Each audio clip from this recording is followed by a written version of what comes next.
जैसे देखो कि सीबीएसई ने सिलेबस को कुछ रिड्यूस्ड किया है। अब उन बच्चों के लिए है जो 2020 में बोर्ड एग्ज़ाम देने जा रहा है। अब उनके लिए क्या है कि सिलेबस को रिड्यूस्ड करके 25 to 30%, यस, 25 to 30% सिलेबस को रिड्यूस किया है। अब उसमें मेरे को यही देखना है कि कौन कौन से पार्ट है। जैसे उसमें हम लेंगे अभी मैथ्स, साइंस और एसएसटी। मेनली अभी 3 पेपर को यहाँ आपको फुल्ली बताया जाएगा कि कौन कौन सा पार्ट रिड्यूस्ड हुआ है, और इसमें वही चीज़ डिस्कस करेंगे हम जिसको उन्होंने रिड्यूस्ड किया है। तो पहला पेपर है जैसे मैथमेटिक्स, जैसे कोर्स स्ट्रक्चर क्लास 10th, और उन बच्चों के लिए है जो 2021 के बोर्ड एग्ज़ाम में बैठेंगे वो। अब जैसे देखो उसका पहला है पेपर्स क्या है, मैथमेटिक्स। अब मैथमेटिक्स का पहला पार्ट है जैसे कि चैप्टर फर्स्ट में कुछ भी रिड्यूस्ड नहीं है, ओवरऑल मान आपको पूरा पढ़ना पड़ेगा। यस, चैप्टर 2 का जो लास्ट है डिवीज़न एल्गोरिदम, चैप्टर 2 का जो लास्ट टॉपिक है division algorithm for polynomial, chapter 2 से उसको रिड्यूस्ड कर दिया गया है। यस, फिर चैप्टर 3 में मैथ्स की बात हो रही है अभी। चैप्टर 3 में मैथ्स में क्रॉस मल्टीप्लिकेशन मेथड पे जो क्वेश्चन आते हैं वो चीज़ रिड्यूस्ड हो गया है। उसके बाद अगला है कंप्लीटिंग द स्क्वायर मेथड। अब देखो कंप्लीटिंग द स्क्वायर मेथड को 2019 से ही सीबीएसई ने रिड्यूस्ड किया है, और इवन वे वो एनसीईआरटी के बुक में दे रहा है तो बच्चों लोग अपना उसको बना रहे हैं, लेकिन वो 2019 से ही सिलेबस से कटा हुआ है। कंप्लीटिंग द स्क्वायर मेथड जो कि चैप्टर आपका 4 हो गया, ये चैप्टर 4 का पार्ट था कंप्लीटिंग द स्क्वायर मेथड। वो पहले से भी नहीं है और अभी भी।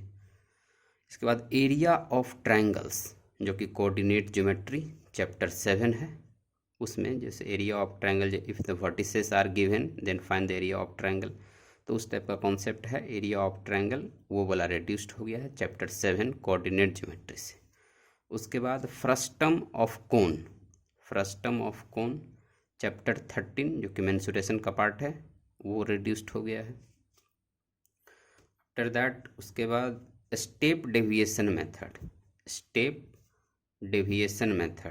जो कि चैप्टर 14 का है, स्टैटिस्टिक्स का, चैप्टर 14 का स्टेप डेविएशन मेथड रिड्यूस्ड हो गया है।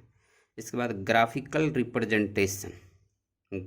Representation of cumulative frequency distribution, ogive, less than ogive, more than ogive, find the median with the help of less than and more than ogive, इस type का जो भी graph से related question था वो रिड्यूस्ड हो गया है। तो मैथ में फ़िलहाल कोई कंप्लीट चैप्टर रिड्यूस नहीं हुआ है, सबका पार्ट रिड्यूस्ड हुआ है।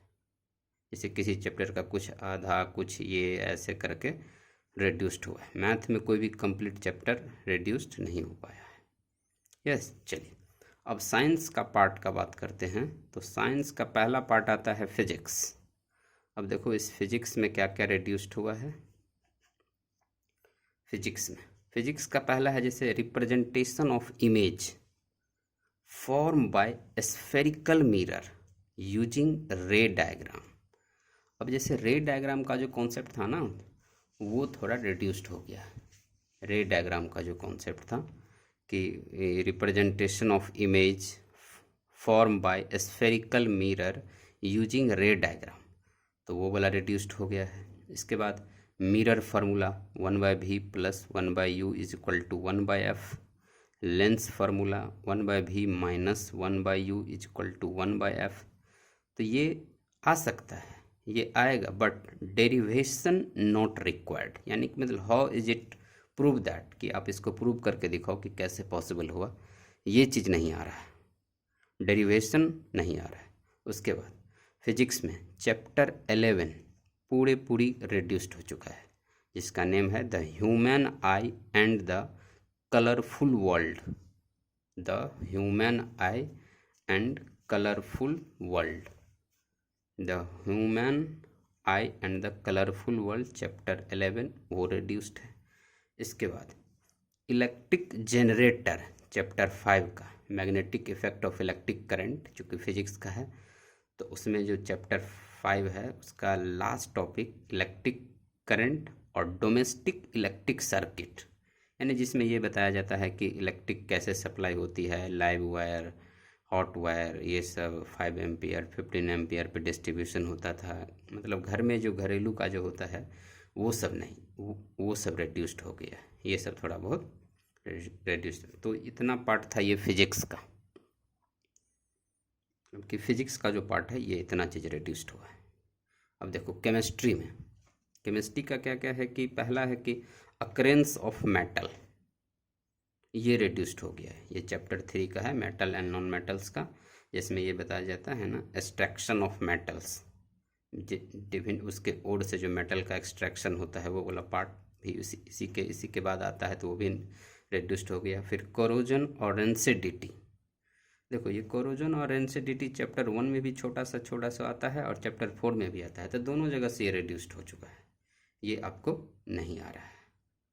ठीक है, केमिस्ट्री में, केमिस्ट्री का अगला बनता है कार्बन एंड इट्स कंपाउंड। तो देखो कार्बन एंड इट्स कंपाउंड में,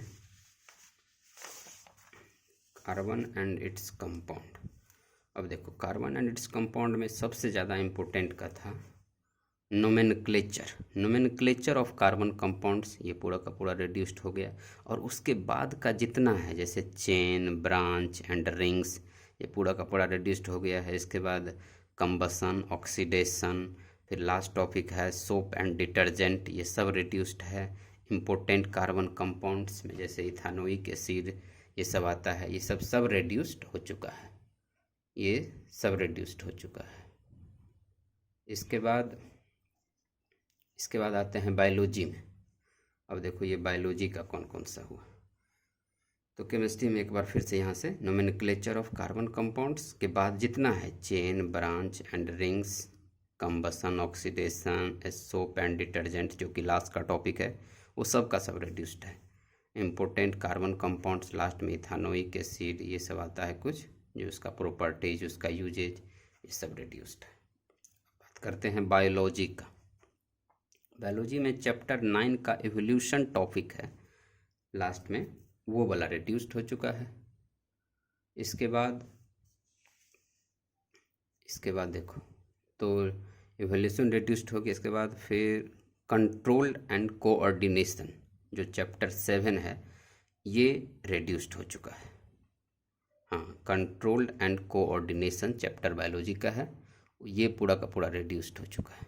उसके बाद सोर्स ऑफ एनर्जी, जो कि चैप्टर 14 है, उसका कुछ पार्ट है, ये पूरा का पूरा रिड्यूस्ड हो गया है बायोलॉजी में।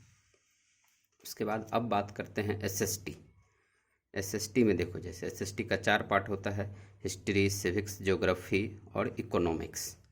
अब जैसे हिस्ट्री में देखो, हिस्ट्री का चैप्टर 3, 4, 5 रिड्यूस्ड हो चुका है। सिविक्स का चैप्टर 3, 4, 5 और 8 रिड्यूस्ड हो गया है। सिविक्स में चैप्टर 3, 4, 5 और 8 रिड्यूस्ड हो गया है। फिर जियो जरा PHY ज्योग्राफी में चैप्टर 2, 3 और 5 ये रिड्यूस्ड हो गया है।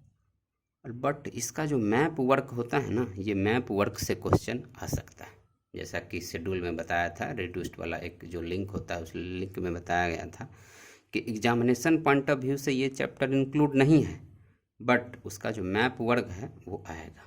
फिर इकोनॉमिक्स में मात्र एक ही चैप्टर रिड्यूस्ड हुआ है, जो चैप्टर 5 पढ़ता है। अब इन्हीं सारे चैप्टर को अभी तक तो प्री बोर्ड एग्ज़ाम इसी पे क्वेश्चन सेटअप करके ले सकता है, और आपको इसी तरह का इसमें लिंक दिया जाएगा।